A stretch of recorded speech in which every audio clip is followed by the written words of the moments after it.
9편 예심 1. 관리 페루오친의 출세의 시작. 표트르 일리치 페루오친. 우리는 그가 여자 상인 모르조바 집의 굳게 잠긴 대문을 있는 힘껏 두들기던 지점에서 이야기를 중단했지만, 물론 그는 마침내 소교의 목적을 달성했다.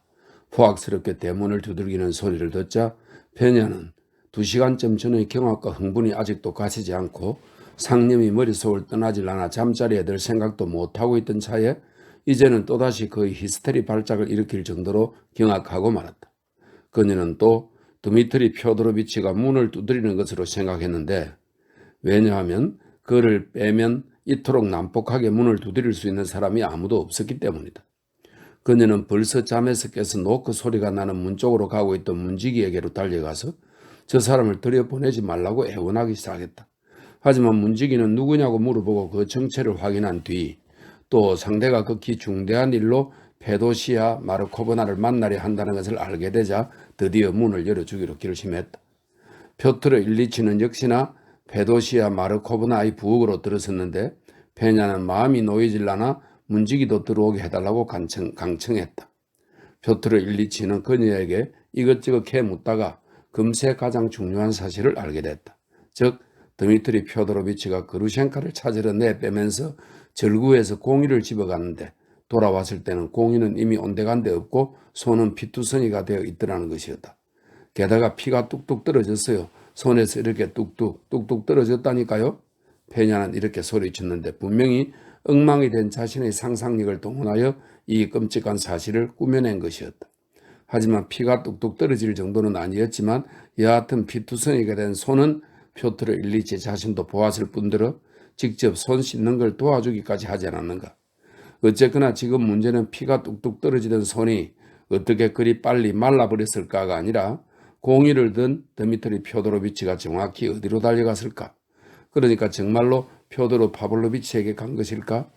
무슨 근거로 이토록 단호하게 그런 결론을 내릴 수 있는 것인가 하는 점이었다. 표트르 일리치는 이 부분을 꼬치꼬치 캐물었으나 결과적으로 아무것도 확실히 알아내지는 못했지만, 어쨌거나 드미트리 펴도로비치가 달려갈 수 있었던 곳은 아버지의 집 외에는 아무데도 없고, 그렇다면 그곳에서는 틀림없이 무슨 일이 일어났을 것임을 거의 확신하게 됐다. 그분이 돌아오셨을 때 라고 페냐가 흥분하며 덧붙였다. 저는 그분에게 모든 얘기를 털어놓았고 내 쪽에서 그분에게 이것저것 캐묻기도 했어요. 그러니까 드미트리 펴도로비치, 나리의 두 손이 왜 이렇게 피투성이인 거죠? 하고요. 그러자 그는 이 피는 사람 피이다. 지금 막 사람을 죽였다는 식으로 대답했다는 것이다. 그렇게 모든 걸 잡아가시곤 그 즉시 내 앞에서 회안을 널어놓으신 뒤 갑자기 미친 사람처럼 달려나가셨어요. 저는 자리에 앉아서 생각에 잠겼어요. 저렇게 미친 사람처럼 지금 대체 어디로 달려간 걸까? 모크로에로 가셔서 아씨를 죽일지도 몰라 하는 생각이 들더군요. 해서 저는 그분한테 마님을 죽이지 말아달라고 사정하려고 그분의 집으로 달려갔는데 가서 보니 마침 플로노티코프 상점에서 그분이 길 떠날 채비를 하고 계시더라고요. 한데 그분의 손은 더 이상 피투성이가 아니었어요. 페냐는 이것을 눈여겨봐 두었기 때문에 똑똑히 기억했다. 페냐의 할머니인 노파는 손녀의 증언들이 모두 옳다고 했다. 뭘 좀 더 물어보고 나서 표트르 일리치는 들어갈 때보다 더욱더 흥분돼서 불안한 상태로 이 집을 나왔다. 표트르 일리치는 지금 표트르 파블로비치의 집으로 가서 무엇이 일어난 건 아닌지, 만약 무언가가 일어났다면 정확히 무슨 일인지 알아본 다음에 틀림없는 확신이 서면 그때는 경찰서장을 찾아가는 수밖에 없다. 이렇게 하는 것이 제일 손쉽고 빠른 길일 거다 하는 생각에 미리 그러기로 마음의 결단을 내렸다. 하지만 이 깊은 밤에 굳게 닫힌 표드로 파블로비치의 집의 대문을, 그러니까 남의 집의 대문을 또 두들겨야 된단 말인가. 더욱이 표드로 파블로비치와는 전혀 잘 아는 사이도 아닌데 실컷 문을 두들겼다가 정작 문을 열어줘서 보니 어렵쇼? 거기서 아무 일도 일어나지 않았다면 어쩔 텐가. 그러면 비아냥거리기 좋아하는 표드로 파블로비치는 내일 당장 온 도시를 돌면서 잘 알지도 못하는 페루오친이라는 관리가 자기가 살해당한 것이 아닌지를 알아보려고 한밤중에 자기 집에 들이닥쳤다는 얘기를 떠벌릴 것이다. 이거야말로 스캔들이 아닌가. 표트르 일리치는 이런 스캔들을 이 세상에서 제일 무서워했다. 그럼에도 불구하고 감정의 유혹이 너무도 강했던 탓에 홧김에 땅바닥을 한번 구르고 다시 자기 자신한테 욕을 퍼부은 뒤 재빨리 새로운 길로 돌진했는데, 목적지는 이미 표트르 파블로비치의 집이 아니라 홀라코바 부인의 집이었다. 그런 생각으로 이 부인한테 아까 이러저러한 시각에 드미트리 펴도로비치에게 3천을 주었냐고 물어본 뒤 그런 적이 없다고 대답하면 펴도로 파블로비치 집에 들를 필요도 없이 곧장 경찰서장에게로 가는 것이었다. 그 반대의 대답이 나온다면 모든 것을 내일까지 연기하고 자기 집으로 돌아올 생각이었다. 물론 여러 말 할 것 없이 그 11시가 다 된 밤중에 생면부지의 사격의 부인의 집을 찾아가 이미 침실에 들었을 수도 있는 부인을 깨워 여러 정황상 놀랍기 짝이 없는 질문을 던지겠다는 젊은이의 결심에는 펴도로 파블로비치를 찾아가는 것보다 더 큰 스캔들을 불러일으킬 수 있는 소지가 들어 있었던 것 같다.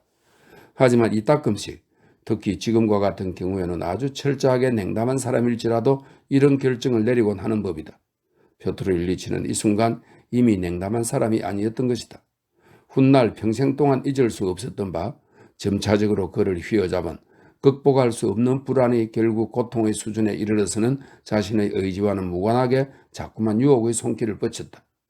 물론 그러면서도 그는 길을 가는 내내 대체 뭐하러 이 부인을 찾아가느냐고 스스로를 욕했고, 또 이를 덕덕 갈면서 어디 한번 가보자, 끝까지 가보자 라는 말을 10번이나 되뇌면서도 결국 계획을 실천에 옮겼으니 그야말로 끝까지 가게 된 것이었다.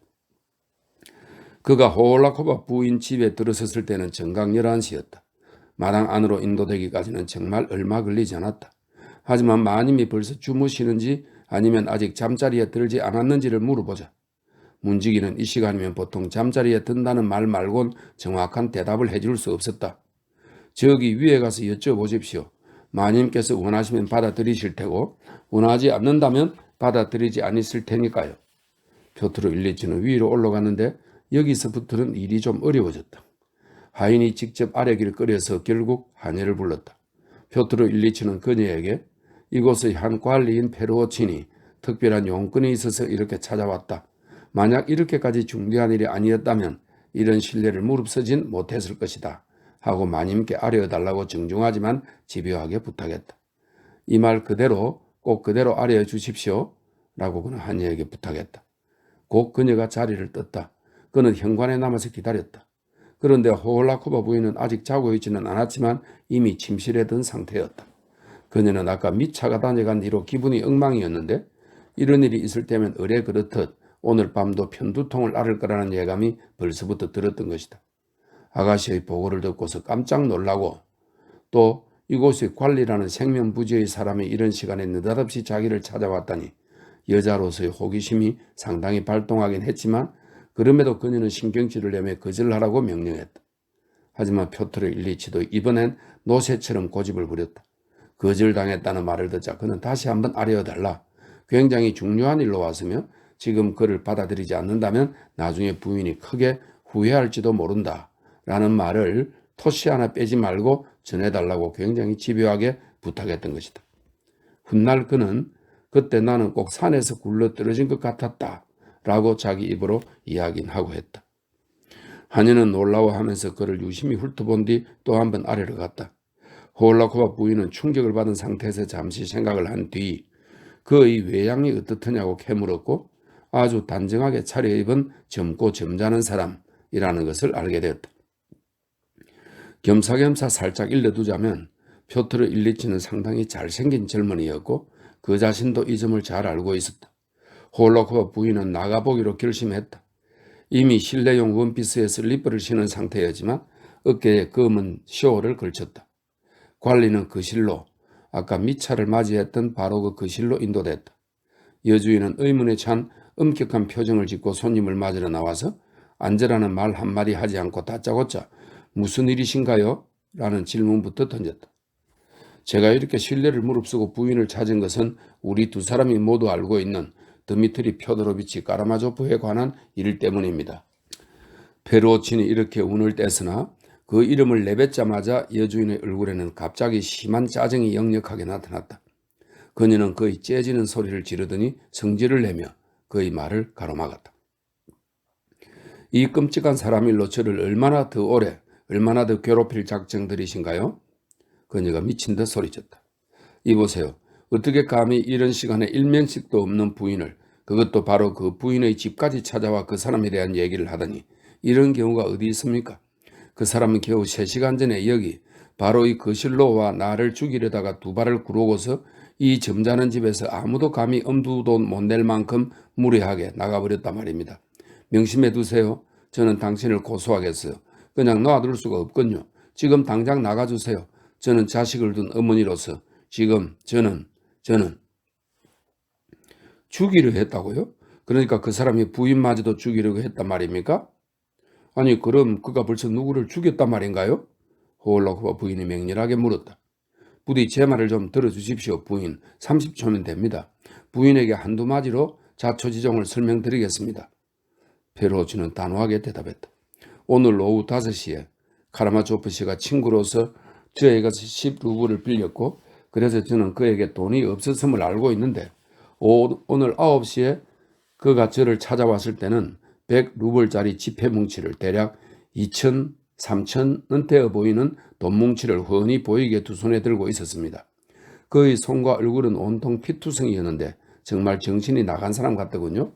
도대체 어디서 그 많은 돈을 구했냐고 물었더니 조금 전에 부인한테서 얻었다고 금광인가 하는 것을 찾아 떠난다는 조건으로 부인께서 3천이라는 금액을 대출해줬다고 똑똑히 대답했습니다. 호울라코바 부인의 얼굴에서는 갑자기 예사롭지 않은 병적인 흥분이 나타났다. 맙소사, 그 사람이 아버지를 죽인 거예요. 그녀가 두 손을 탁 치면서 소리쳤다. 저는 그에게 돈을 준 적이 결코 없어요. 결코. 얼른 가보세요. 얼른. 더 이상 한마디도 하지 마시고요. 그 노인을 구해야 해요. 그의 아버지에게 가봐요. 얼른 가보세요. 죄송하지만 부인, 그러니까 부인께서는 그에게 돈을 안 주셨다는 거죠? 분명히 절대 준 기억이 없으시다는 거죠? 안 줬어요. 안 줬다니까요. 나는 그에게 거절했어요. 왜냐하면 그는 돈의 가치를 모르는 사람이니까요. 그는 미친 듯 흉포하게 굴더니 나가면서 발까지 굴렀어요. 그가 나한테 달려들기에 나는 뒤로 펄쩍 물러났어요. 이렇게 된 이상 당신한테는 아무것도 숨기고 싶지 않으니까 더 얘기를 하자면 그는 나에게 침까지 뱉었어요. 이게 상상이나 할 수 있는 일인가요? 그나저나 우리는 지금 왜 이렇게 서 있는 거요? 아이 저런 앉으세요. 죄송해요. 제가 그만. 아니 차라리 얼른 달려가세요. 얼른 가보시라고요. 얼른 가서 불행한 노인을 끔찍한 죽음에서 구해 주어야 해요. 하지만 그가 노인을 벌써 죽였다면요? 맙소사 정말 그렇군요. 그러면 이제 우리는 뭘 해야 할까요? 어떻게 생각하세요? 지금 뭘 해야 되죠? 그러는 사이에 그녀는 표트르 일리치를 자리에 앉히고 자신도 그의 맞은편에 앉았다. 표트르 일리치는 그녀에게 간략하지만 상당히 명료하게 사건의 전말을, 적어도 오늘 자신이 직접 목격한 사건 부분을 설명하고 지금 막 페냐를 찾아갔다는 얘기도 하고 공의 얘기도 알려주었다. 이렇게 상세한 얘기를 일일이 늘어놓자 가뜩이나 흥분해 있던 부인은 더할 나위 없이 충격을 받아 소리를 지르면서 손으로 눈을 가렸다. 그러니까 나는 이 모든 것을 예감했어요. 나한테는 이런 선천적인 재능이 있어요. 내가 생각하는 일은 뭐든지 꼭 실현되고야 말거든요. 이 끔찍한 사람을 수없이 바라볼 때마다 항상 이 자는 기필코 나를 죽이고 말 것이다 하는 생각이 들었어요. 보세요. 결국 그렇게 됐잖아요.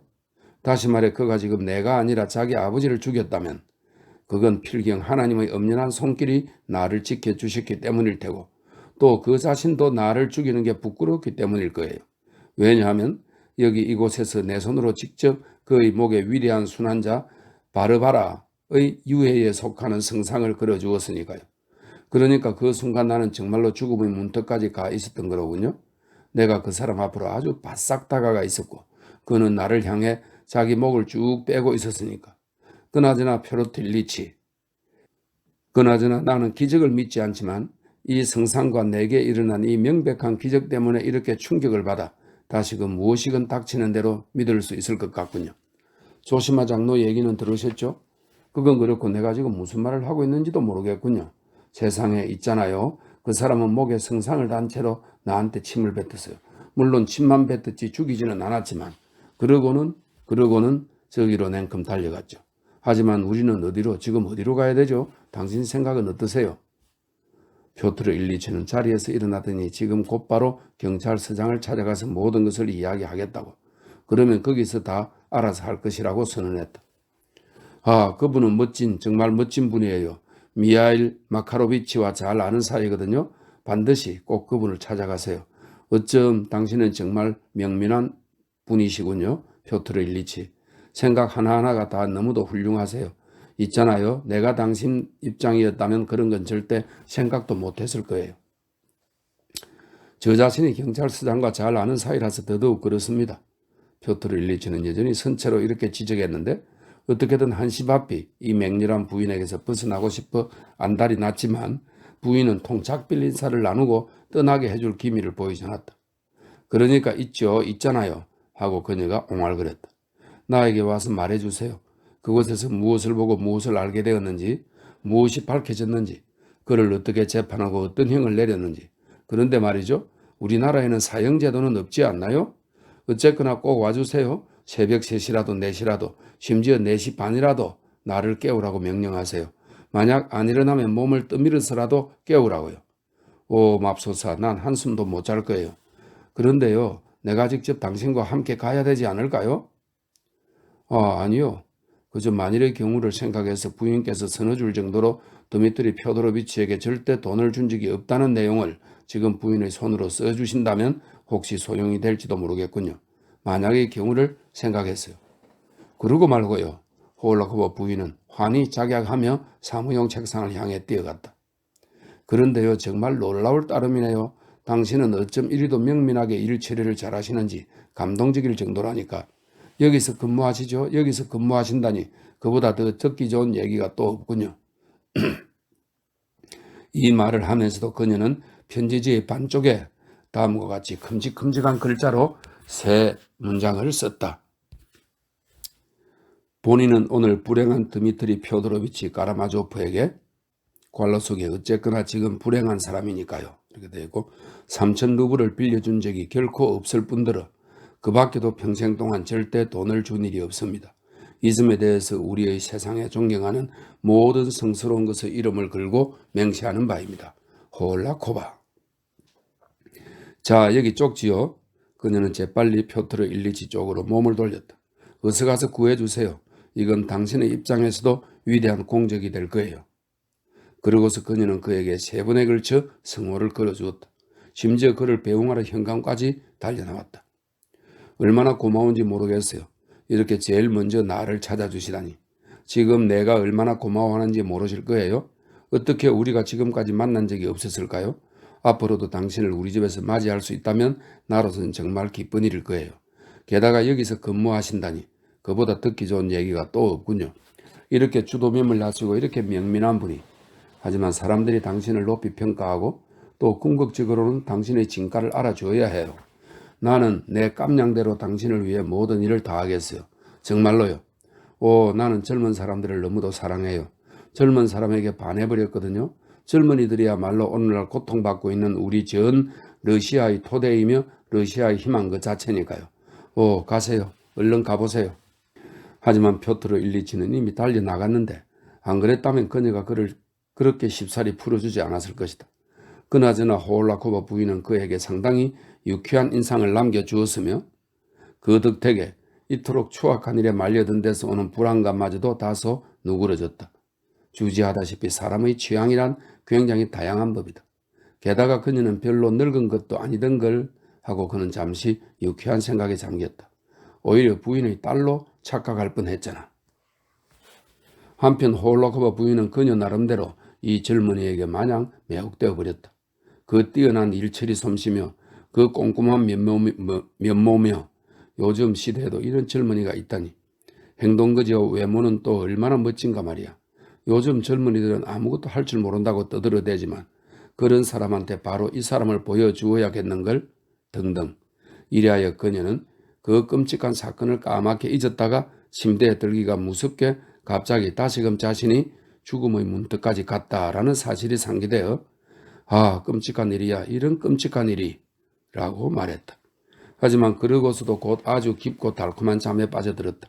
그나저나 내가 지금 이 하찮고 부수적인 이야기를 장황하게 늘어놓은 것은 지금 내가 묘사해준 젊은 관리와 아직 전혀 늙지 않은 과부의 이 기묘한 만남으로 인해 훗날 이 주도 면밀하고 꼼꼼한 젊은이의 인생의 출세의 가도에 토대가 마련되었기 때문이니 지금까지도 우리 도시 사람들은 이 일을 떠올릴 때마다 경탄을 내 지르곤 하며 어쩌면 우리도 까라마조프가의 형제들에 대한 우리의 긴 이야기를 끝맺음할 때쯤 이 일에 대해 따로 한두 마디 하게 될지도 모르겠다. 2. 소요. 우리의 경찰서장 미하일 마카로비치 마카로프는 퇴역 중령, 개명된 명칭으로는 7등 문관으로서 사람 좋은 호랍이었다. 그가 우리 도시에 부임한 지는 겨우 3년밖에 안 됐지만 무엇보다도 사교계를 단합시키는 능력 덕분에 진작부터 모든 이들의 공감을 얻고 있었다. 그의 집에는 손님들이 끊이지 않았으며 그 자신도 손님들이 없으면 못 살 것처럼 보였다. 손님이 둘이든 겨우 하나든 꼭 누군가는 매일 그의 집에서 식사를 했고 손님이 없으면 식탁 앞에 앉지도 않았다. 온갖 구실을, 어떨 때는 정말 뜬금없는 구실을 붙여 식사 자리를 마련하기도 했다. 음식은 세련되지 않아서 푸짐하게 나왔고 세련되지는 않아도 푸짐하게 나왔고 쿨레바키도 롤 케이크 모양의 피로그라고 그러네요.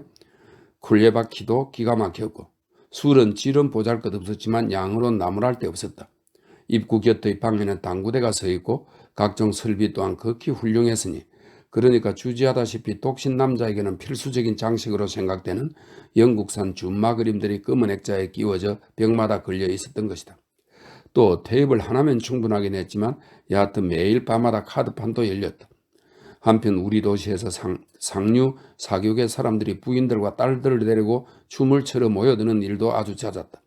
미하일 마카로비치는 호랍이긴 했지만 가족이 없는 것은 아니었는데 이미 오래전에 과부가 된 딸이 미하일 마카로비치 입장에서는 외손녀가 되는 두 처자와 함께 와서 살고 있었던 것이다.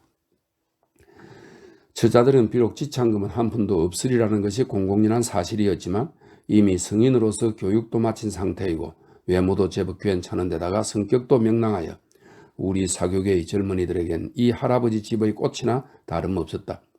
일에 있어서도 미하일 마카로비치는 아주 젬병은 아니어서 맡은 바 임무를 완수하는 데 있어서 다른 많은 사람들보다 못한 편은 아니었다. 사실 단도직입적으로 말하자면 그는 학력이 상당히 별 볼 일 없었고 심지어 자신의 행정적 권한의 한계치가 어느 정도인지도 분명히 이해하지 못하는 무사태평한 사람이었다. 현대 통치 체제의 이러저러한 개혁에 대해서도 제대로 이해를 못하는 정도가 아니라 이따금씩 엄연한 오해를 할 때가 들어 있었는데 이건 그가 특별히 무능력 해서가 절대 아니고 오히려 꼼꼼히 살펴볼 여유가 없었기 때문 워낙 무사태평한 성격이었기 때문이다. 나란 인간은 말이요. 여러분 천성이 문관보다는 무관 쪽이요. 그는 자신에 대해 이런 표현을 쓰곤 했다. 심지어 농노개혁의 정확한 근거에 대해서도 여전히 최종적이고 확고하게 이해하지 못했지만 말하자면 자기도 모르는 사이에 한 해 두 해 실무 지식을 쌓아감으로써 간신히 그것을 알아갔지만 그러고서도 정작 그 자신은 지주였던 것이다. 표트르 일리치는 이날 저녁 미하일 마카로비치 집에서 틀림없이 누구든 손님을 만나게 될 것임을 정확히 알고 있었지만 정확히 누구인지는 알 수 없었다.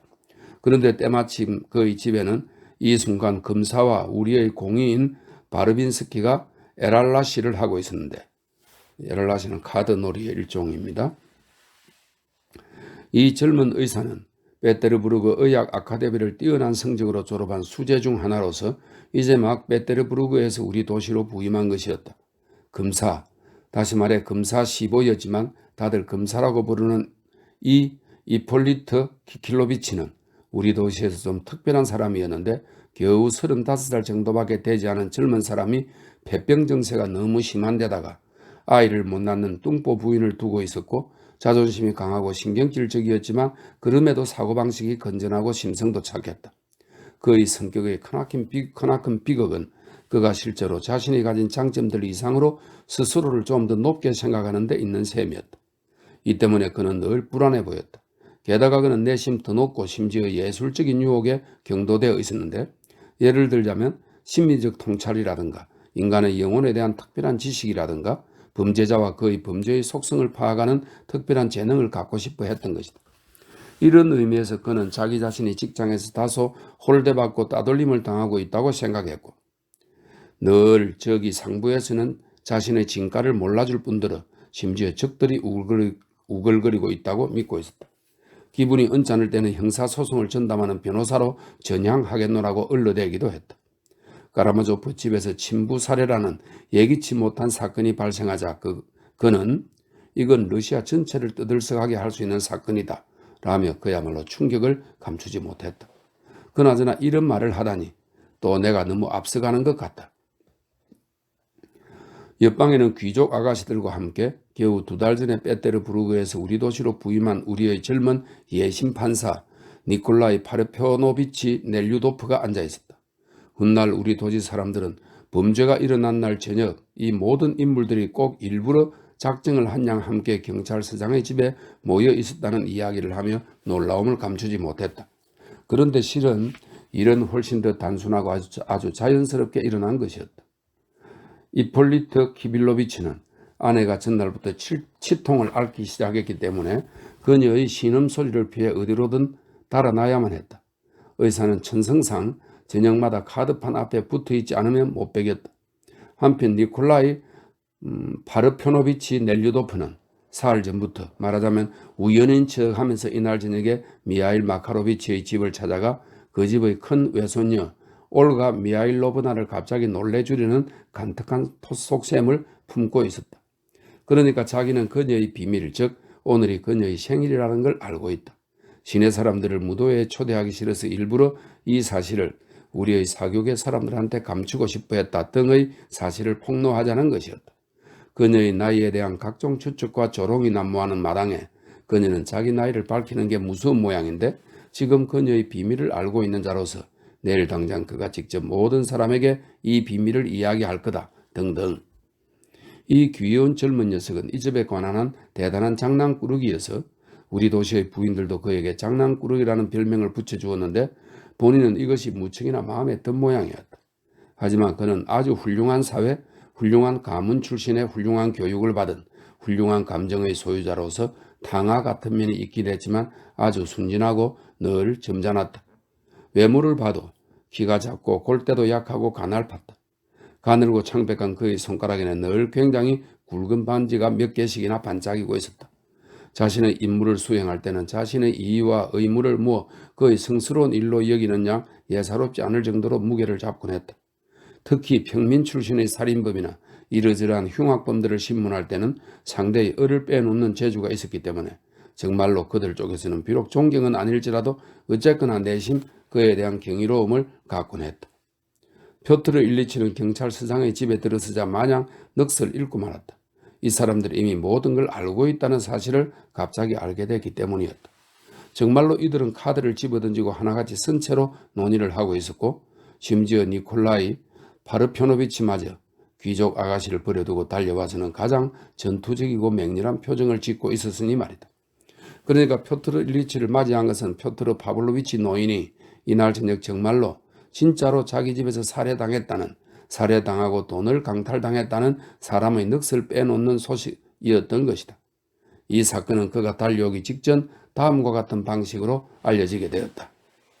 그리고리가 담장 옆에 쓰러져 있을 때 그 부인 마르파 이그나치예브나는 자기 침대에서 깊은 잠을 자고 있었고 이런 식으로 아침까지 푹 잤겠지만 갑자기 잠에서 깨어났다.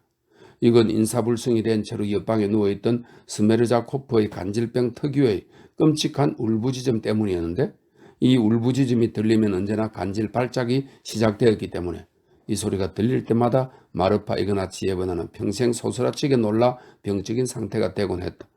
아무리 해도 이 울부짖는 소리에 익숙해질 수가 없었던 것이다. 그녀는 잠결에 벌떡 일어나 그 인사불성이 된 스메르자코프의 골방으로 달려갔다. 하지만 방 안이 캄캄해서 환자가 무슨 코소리를 내며 몸을 뒤트는 소리만 들릴 뿐이었다. 그 순간 마르파 이그나치예브나 자신도 소리를 지르며 남편을 부르기 시작했지만 갑자기 자기가 일어났을 때 그리고리가 침대에 없었던 것 같은 생각이 들었다. 침대 곁으로 달려가 다시 손으로 더듬어 보았지만 침대는 정말로 비어 있었다. 그럼 어디로 나갔다는 소리인데 대체로 어디로 간 걸까? 그녀는 현관 침대참으로 달려나가 거기서 조심스럽게 그를 불러보았다. 물론 대답이 들려올리 만무했지만 그 대신 야밤의 정적이 깔린 가운데 어디선가 멀리 정원 쪽에서 무슨 신음소리가 들렸다. 신음소리는 다시 반복되었으며 정말로 정원에서 나는 것이 분명했다. 맙소사, 꼭 리자베타 스메르자시아 때와 똑같아 라는 생각이 그녀의 혼란스러운 머릿속을 스치고 지나갔다. 그녀는 조심스럽게 계단을 내려와 살펴보니 정원 쪽 쪽문이 열려 있었다. 에이고, 사람 좋은 양반, 분명히 저기 있는 거야 라고 생각하며 그녀는 쪽문 쪽으로 다가갔는데 갑자기 그리고리가 희미하고도 무서운 신음을 내며 마르파 마르파 하고 자기를 부르는 소리가 또렷하게 들렸다. 맙소사 하나님, 우리를 재앙으로부터 지켜주십시오. 마르파는 이렇게 읊조린 뒤 자기를 부르는 소리가 들리는 쪽으로 달려갔으니 이런 식으로 그녀는 그리고리를 발견한 것이다. 그런데 그녀가 그를 발견한 곳은 그가 얻어맞고 쓰러진 그 장소, 즉 담장 곁이 아니라 담장에서도 한 20걸음은 좋게 떨어진 곳이었다. 훗날 밝혀진 바에 따르면 정신을 차린 그리고리가 몇 번씩이나 의식을 잃고 기절하기를 반복하면서 거북이처럼 오랫동안 거기까지 기어간 것이 분명했다. 그녀는 남편이 온통 피투성이가 된 걸 곧 알아보고서 그 자리에서 목이 찢어져라 비명을 지르기 시작했다.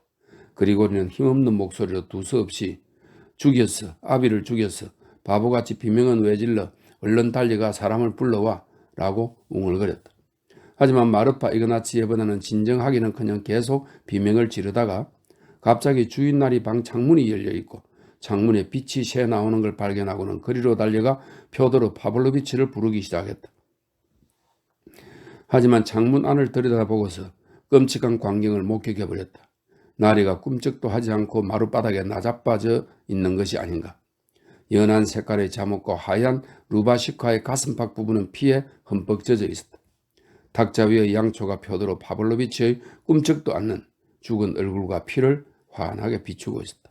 그러자 가뜩이나 극도의 공포에 사로잡혀 있던 마르파 이그나치 예브나는 창문에서 떨어져 나와 정원 밖으로 달려나간 뒤 대문 빗장을 열어젖히고 쏜살같이 옆집 여자, 그러니까 마리아 콘드라치예브나 집의 뒤쪽으로 뛰어갔다. 그때 옆집 모니는 둘 다 이미 자고 있었지만 마르파 이그나치 예브나가 있는 힘껏 광포하게 문을 두드리고 소리를 질렀기 때문에 잠에서 깨어나 창가로 달려나왔다. 마르파 이그나치 예브나는 두서없이 째져라 소리를 지르고 고함을 치면서도 그래도 요점은 다 전달한 다음 도와달라고 애원했다. 때마침 이날 밤 그 집에는 뜨돌이 포마가 묵고 있었다. 순식간에 그를 깨워서는 세 사람이 모두 함께 범죄 현장으로 달려갔다. 도중에 마리아 콘드라치 예브나는 아까 8시가 지났을 무렵 자기 집 정원에서 온 동네가 떠나갈세라 째질 듯 끔찍하게 울부짖는 소리가 들렸던 것이 기억났으니 이것은 물론 그리고리가 이미 담장 위에 걸터앉은 드미트리 표도로비치의 발을 두 손으로 꽉 붙잡으면서 아비 죽인 놈이라고 외치면서 내질렀던 비명이었을 것이다. 누군가 한 사람이 울부짖다가 갑자기 잠잠해졌어요. 마리아 콘드라치 예브나가 달려가면서 이런 말을 했다. 그리고리가 뻗어있는 장소에 다다라 두 여인은 포마의 도움을 받아가며 그를 곁으로 옮겼다. 불을 밝히고 보니 스메르자코파는 아직도 발작이 가라앉질 않아 그 골방에서 몸을 뒤틀고 눈이 뒤집힌 채 입에 거품을 물고 있었다. 그리고리는 식초탄 물로 머리를 씻겨준 뒤에 곧 정신이 들었고 그 즉시 나리는 어떠냐, 정말 죽었더냐? 라고 물었다. 그러자 두 여인과 포마는 나리 방에 가버리고 정원으로 들어갔는데 이번에 보니 비단 창문뿐만 아니라 집에서 정원으로 난 문도 활짝 열려있는 상태였다. 사실 주인 나리는 벌써 일주일 내내 날이 지기만 하면 매일 밤 문을 굳게 걸어 잠그고 심지어 그리고리조차도 어떤 명분이 있어도 노크를 못하도록 했다. 이런 상황이니만큼 문이 활짝 열려있는 것을 보자 그들, 즉 두 여인과 포마는 모두 대번에 나중에 혹시 무슨 일이 생기지는 않을까 싶어 주인 나리 방에 들어가는 걸 저하게 됐다. 그들이 다시 돌아오자 그리고리는 당장 경찰서장한테 달려가라고 명령했다. 그리하여 바로 마리아 콘드라치 예브나가 경찰서장 집으로 달려가 거기 있던 모든 사람들을 당황하게 만들었던 것이다. 이것은 표트르 일리치가 도착하기 불과 5분 전의 일이었는데 그는 그냥 자기만의 추측이나 결론을 갖고 온 것이 아니라 명명백백한 증인으로서 그 자기가 겪은 이야기를 들려줌으로써 누가 범인인지에 대한 모든 이들의 추측을 확정해 준 것이었다. 다들 정력적으로 행동을 개시하기로 결정했다. 경찰서장의 조수에게는 즉시 4명 정도까지의 입회인들을 모으라는 임무가 떨어졌고 내가 여기서 일일이 묘사하지는 않겠지만 이런저런 규칙에 따라 표드로 파블로비치의 집에 침투하여 바로 그 자리에서 수사를 시작했다. 공의, 이 다혈질의 신참은 그의 자기가 나서서 경찰서장, 검사, 예심 판사와 동행하게 해달라고 강청하여 승낙을 받았다. 여기에 간단히 지적해둘 사항이 있다. 즉 표드로 파블로비치는 머리가 박살난 채 확실히 살해된 것으로 밝혀졌는데 그럼 흉기는 무엇이었을까? 아무래도 살인에 이어 그리고리를 해치는 데 사용한 바로 그 흉기였을 것이다. 그리하여 응급조치를 받은 그리고리에게서 여전히 목소리에 힘도 없고 말도 중간중간 끊기긴 했지만 그래도 그가 얻어맞고 쓰러지게 된 경위를 찬찬히 들을 수 있어서 흉기를 찾아낼 수 있었다. 등불을 들고 담장 근처를 수색했더니 눈에 제일 잘 뜨이는 정원의 오솔길에 버려진 노쇠 공이가 발견되었던 것이다. 표도르 파블로비치가 누워있던 방은 유달리 어질린 흔적이 보이지 않았지만 병풍 뒤 그의 침대 바로 곁 마룻바닥에서 두꺼운 종이로 된 관청용 크기의 커다란 봉투를 줍게 되었다. 그 위에는 나의 천사 그루셴카에게 3,000루블을 선물로 만약 너가 올 마음만 있다면 이라고 쓰여 있었고 그 밑에는 병아리에게 라는 말이 덧붙여져 있었는데 이건 아마 나중에 표도르 파블로비치 자신이 써놓은 것이리라. 봉투에는 붉은 봉납으로 커다란 3개의 봉인이 찍혀 있었지만 봉투는 이미 찢어졌고 그 안은 텅 비어 있었다. 돈을 가져가 버린 것이다. 마룻바닥에서는 봉투를 묶었던 가나다란 장밋빛 리본이 발견되었다.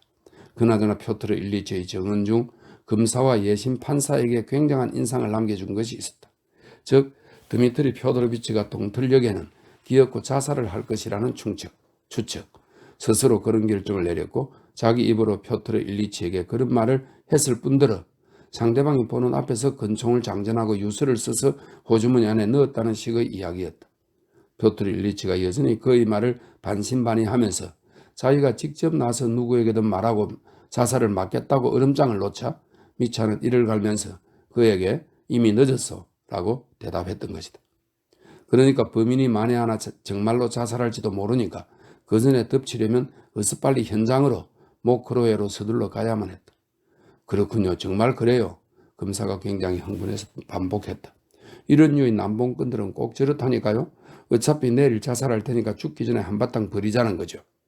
그가 상점에서 술과 상품을 가져간 이야기는 검사를 더욱더 흥분시킬 따름이었다. 울수 피에프라는 상인을 죽인 청년 기억하시죠 여러분?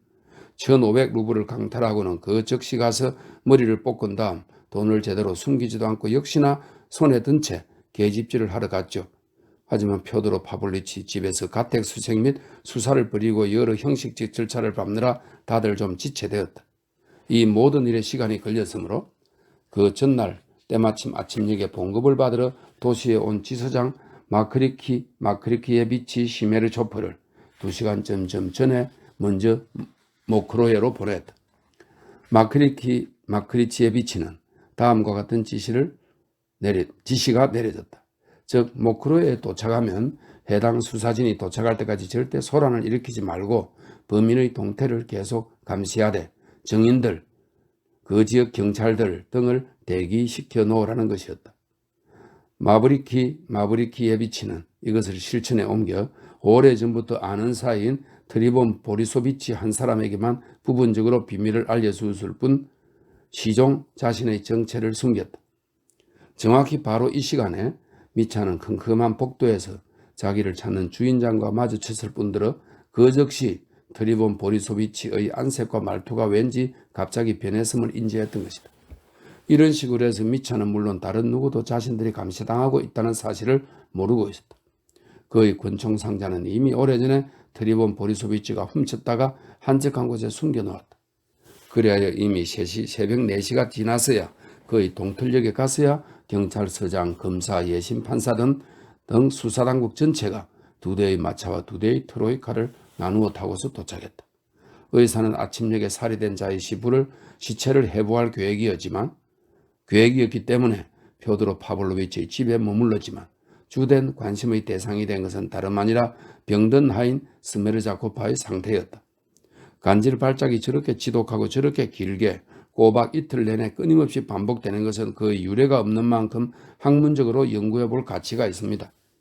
떠날 채비를 하고 있던 자신의 파트너들에게 의사는 흥분하면서 이렇게 말했고, 상대방들은 웃으면서 그런 건수를 발견한 걸 축하해 주었다. 그와 동시에 의사가 아주 단호한 의조로 스메르자 코파가 아침을 넘기지 못할 것이라고 덧붙인 것을 검사와 예심 판사는 똑똑히 기억했다. 이로써 좀 길기는 했지만 불가피했던 해명을 끝내고 이제 우리는 앞선 장에서 중단했던 그 이야기의 그 대목으로 돌아온 셈이다.